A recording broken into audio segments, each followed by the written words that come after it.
What is up, coordinators and naturals? I am just a simple new type, and in this episode, we are returning to the USSA Revolution and Mobile Suit Gundam Seed Destiny Astray. At the end of CE 71, the Junius Treaty is in the midst of being signed, and peace is upon us. But as this treaty is in the process of being signed, the USSA secedes from the Earth Alliance and declares independence. Last time, Jess Rabble joined Ed the Ripper as he defected from the EA to help his nation during a time of turmoil. We were also introduced to Yoon Saffron, one of the latest members of the Junk Guild, in her Rista mobile suit. Ed was able to take out Moonlight Mad Dog Morgan and was able to convince the White Whale to fight on his side. In this episode, we will conclude the South American War for Independence, and Ed and Sakura Burst fight in their Sword Calamities. So let's get into this.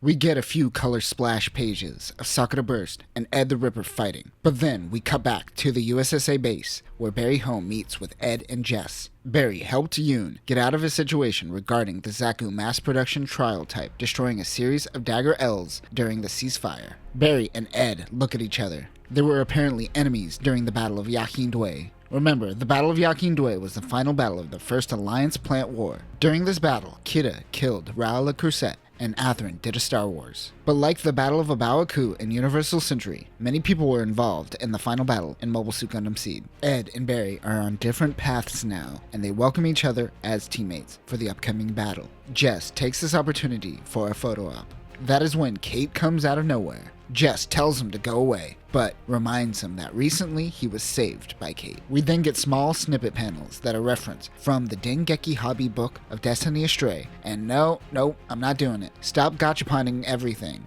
I don't need to read this art book to fulfill my headcanon. I think? Maybe. Ask me again in another video. Kate tells the crew that their next opponent, Sakura Burst, isn't going to be an easy one. She is a flight instructor and is said to be above your average coordinator. Jess tells Kate that he knows a lot about her. Kate responds by saying he likes strong women and gentle women. Actually, he just likes all women. Jess starts to realize this and stops listening to him. Kate thinks that if Ed falls in battle, then the USSA will fall as they are reliant on him. But Ed says that isn't true and that this nation will be fine without him. Ed says that the will of the people of South America will continue to fight and work together. Even if Ed dies, he knows that the people of this country have inherited this belief and that they will continue trudging on without him. Ed's will was broadcasted to the world and has been inherited by his people. Jess is inspired by this and says he will continue to record everything that Ed does for his people. As they are pumping one another up for the battle, suddenly Yoon stumbles onto their location.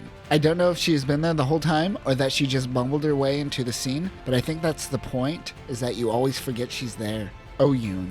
We cut back to the Battle of Sakura Burst and Ed the Ripper. Jess and Kate are watching in the outframe from afar. Sakura tells Ed that it is over because they are no longer simply attacking Ed. They now plan on doing a full attack on the entire nation. She says the best way to end this is to surrender or die here now. Ed is in shock, but Jess yells at Ed from afar about not giving up. Even Kate is embarrassed by Jess's actions. He truly is bad at being objective. They both wield their swords and attack one another. Jess films it all. Kate says that she is holding back and waiting to attack at full force. Kate calls this a pro. Now this is not a pro. This makes for great storytelling and is a typical anime convention, but if you find yourself in a fight, end it as fast as possible. Sakura Burst isn't relying on the sword as much as Ed. She uses this to her advantage and plays the long-range game. Ed says that he believes in the power of the sword. He goes into attack. She uses the energy cannon on Ed, but he keeps pushing forward and slices through her unit. Now this is equally a gut-punching moment while also being hilarious due to Jess. Ed goes into her cockpit. She is badly injured. She tells Ed she understands why Jane the White Whale was attracted to him, but this is a battlefield. So she pulls out a pistol and shoots Ed. He flies off of her unit. And what a moment this is. But it is then undercut a little bit by Jess coming in and taking photos of him getting the shot. This guy got involved throughout the entire series, but now's the time he chose to be an objective observer. Anyways, Ed shot, oh no. Meanwhile, at an undisclosed location, we see a meeting between a random Alliance member and Lord Jibril.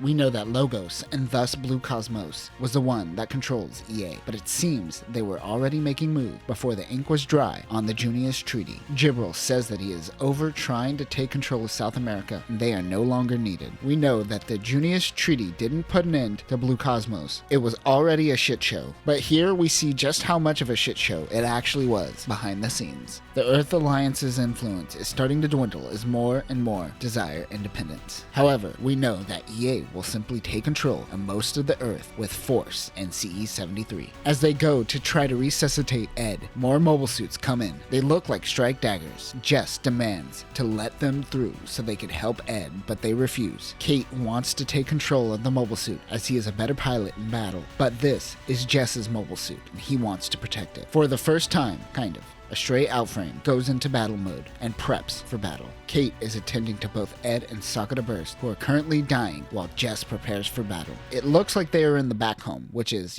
on the outframe's back. So they are just bouncing around in the back of the mobile suit while he fights. Hey, wait a minute, where did the bathtub go? Jess uses the beam saber on the strike dagger. He falls back and uses his anchor that is usually used for towing and mountain climbing. The EA soldiers do not know what unit they are currently fighting. The downed dagger pilot gets out of his mobile suit and starts shooting at Jess. Seeing a human get out of his mobile suit and try to kill him really allowed Jess to sink in the realities of war. Jess uses the smoke grenade launcher and runs away. He takes the dying soldier to Zaft's South American Demilitarized Zone D3. This is where Zaft reporter Bernadette is. Jess didn't have any other options. Bernadette says they will help out of humanitarian duties. She also tells the team that a huge battle in South America is about to take place and that the signing of the treaty won't stop war from breaking out. Kate thinks that the Alliance will attempt to take South America by force and bring down their morale and force them back into the hands of EA. It won't matter if the treaty is signed. Jess asks a favor of Bernie. He calls her Bernie now. She gives a report to the people of Zeon, and thus the world. She informs the people that the treaty has been signed, but that won't stop EA from attacking South America. She hands over the mic to Jess, where he tells the people of South America that Ed is currently in critical condition. He is more or less dead, but that his will lives on inside the hearts of everyone in the USSA. He tells the people that they have the power to fight back like him. This inspires the people, including Jane the White Whale. The battle wages on between USSA and the EA.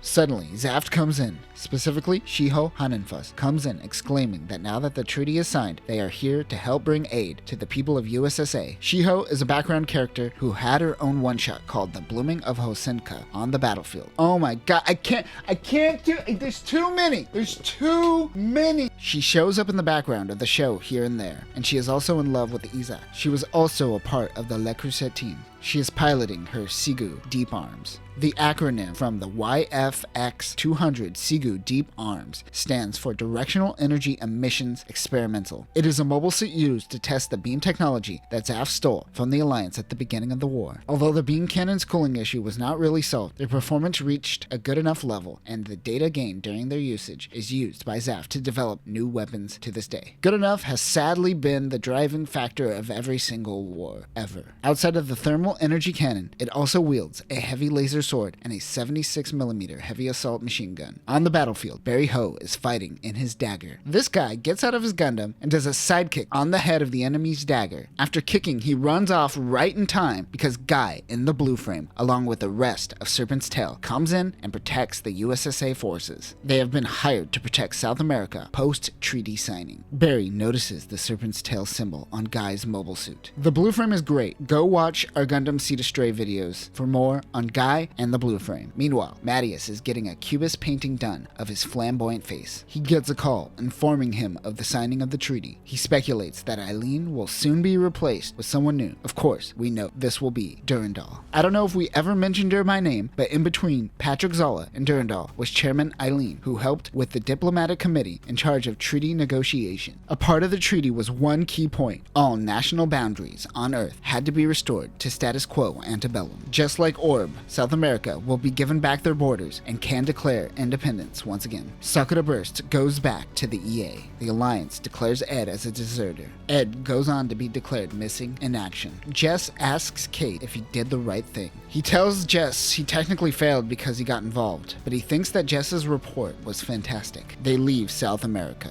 We go to space and see that Ed the Ripper is being treated by Ace Pilot and Dr. Mikhail. He scolds him for eating a burger. Back on Earth, 8 informs Jess and Kate that there is someone inside the bathtub. This bathtub comes and goes as it pleases. Kate pulls out a gun. They open the back home and find a girl sleeping in the bathtub. And that will do it for this episode. I love this South American Revolution arc. I really love all these Astray side stories, but I believe that Jess is the weakest protagonist. Still, everything happening around Jess is great. Ed steals the show during this arc. He is a very charismatic character, and he deserves his own anime. In our next episode, we will briefly learn who this girl is before we jettison into the future. Next time, we will time jump 2 years into the future to CE 73. But until next time, coordinators, remember, if the edges of war are being ironed out, you could apparently just put your fingers in your ears and go la la la la la la la la. Peace.